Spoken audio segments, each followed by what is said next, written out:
Student యువ మాదేం లేదు, పిల్లలు ఉన్నారు. చంద్రబాబు నాయుడు సైలెండర్కి వచ్చింది.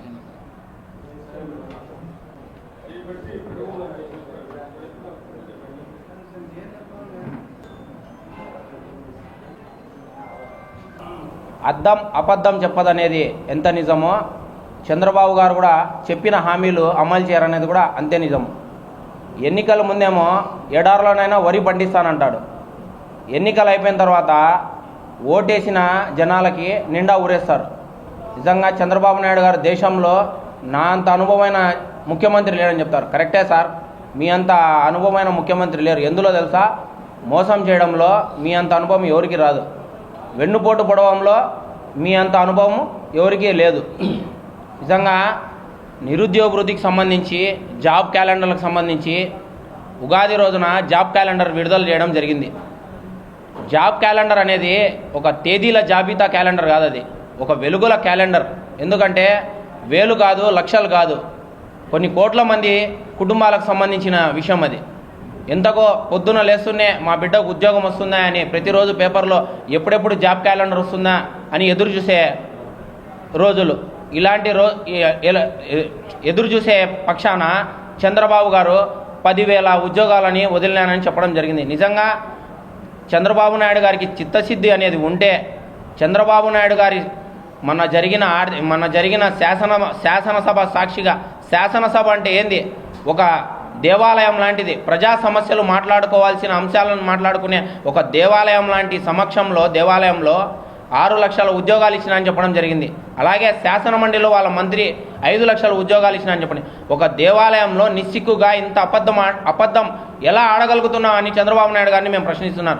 మీరు నిజంగా 6 లక్షల ఉద్యోగాలు ఇచ్చింటే ఒక మెమరాండం ఇచ్చి పలానా కంపెనీలో ఇంతమందికి మేము ఉద్యోగ అవకాశాలు ఇచ్చామని చూపించండి ప్రజలకు వచ్చి, అప్పుడు నమ్ముతారు. నిజంగా చంద్రబాబు నాయుడు గారు 2014 కానీ 1999 కానీ ఇప్పుడు 2024 కానీ అధికారంలోకి రావడానికి మొదటి ప్రాధాన్యతగా మా యువత ఓట్లతోనే రావడం జరిగింది.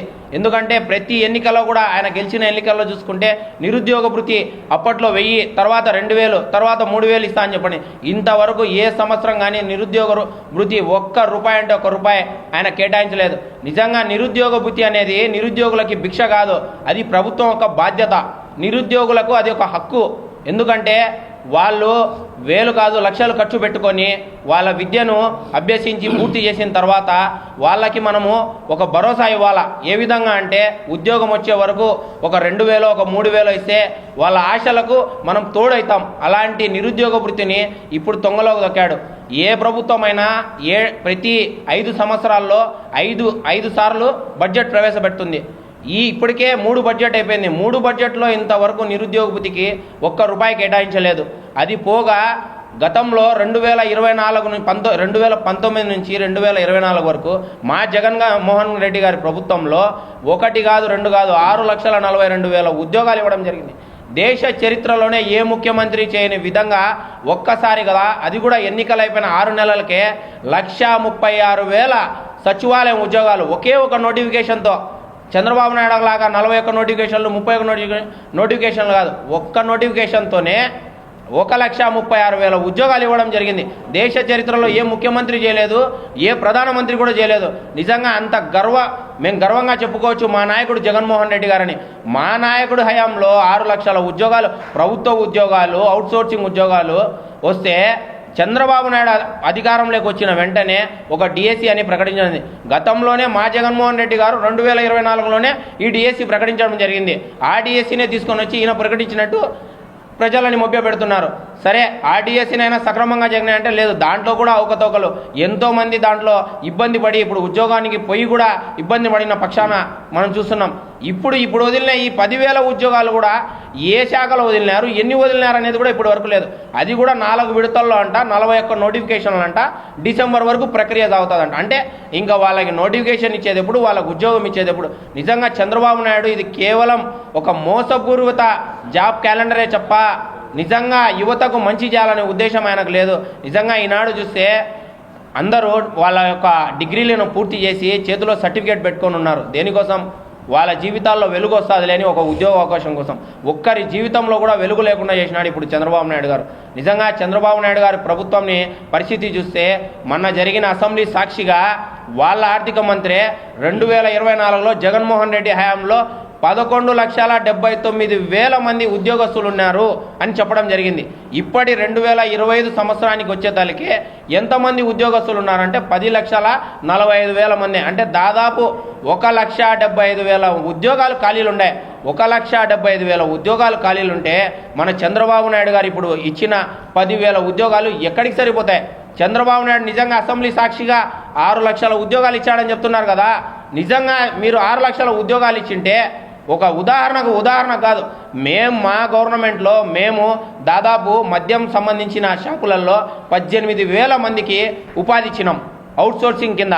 ఒక్కొక్కరికి 18,000 నుంచి 25,000 వరకు జీతం ఇస్తూ ఆ 18,000 మందిని మీరు వస్తానే తొలగించడం జరిగింది. తర్వాత రేషన్ షాపులకు పోయి ఇబ్బంది పడుతున్నారు ప్రజలు, అవస్థలు పడుతున్నారని గమనించి మా జగన్మోహన్ రెడ్డి ఇంటి దగ్గరికే రేషన్ తీసుకుపోయి ఇవ్వాలనే ఉద్దేశంతో దాదాపు 10,000 రేషన్ బండ్లని తీసుకొని వస్తే అందులో పనిచేసే 12,000 మందిని సిబ్బందిని నిస్సిగ్గుగా తీర్చేసిన ఘనత చంద్రబాబు నాయుడు గారిది. ఇదే కాదు, అవుట్సోర్సింగ్ సంబంధించి 2024కి 97,000 ఉద్యోగాలు ఉన్నాయి.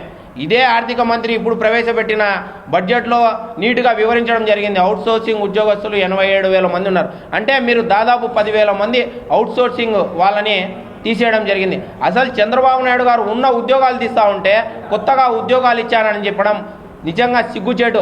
ఇంకోటి చంద్రబాబు నాయుడు గారు ఒకటి మీరు గమనించుకోవాలి, గతంలో మీ పచ్చ పత్రికలు ఉన్నాయి, ఇప్పుడు కొత్తగా మీ పచ్చ మీడియాలు ఉన్నాయి.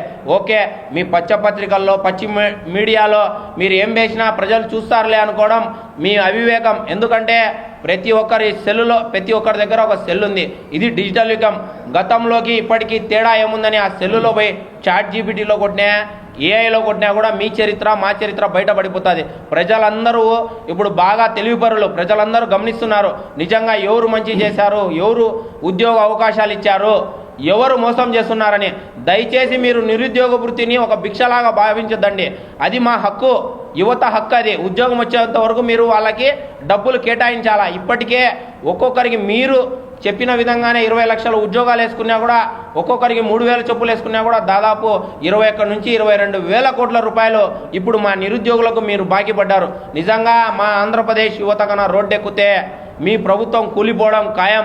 ఇప్పటికైనా కళ్ళు తెరుచుకొని నిరుద్యోగ వృత్తి వెంటనే విడుదల చేయాలని, అలాగే ఖాళీలు ఉన్న ఉద్యోగానికి సంబంధించిన క్యాలెండర్ కూడా మరొకసారి మీరు విడుదల చేయాలని ఈ మీడియా మీకంగా మేము కోరుకుంటున్నాం.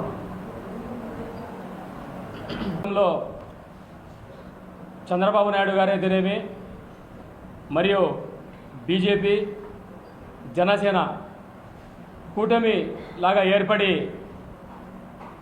ప్రజలకు సవాలచ్చ అబద్ధాలు హామీలు ఇచ్చి ఏదో ఒక విధంగా మనము కూటమి ప్రభుత్వము గవర్నమెంట్ ఫామ్ చేయాలి అని చెప్పేసి చాలా అబద్ధాలు చెప్పారు.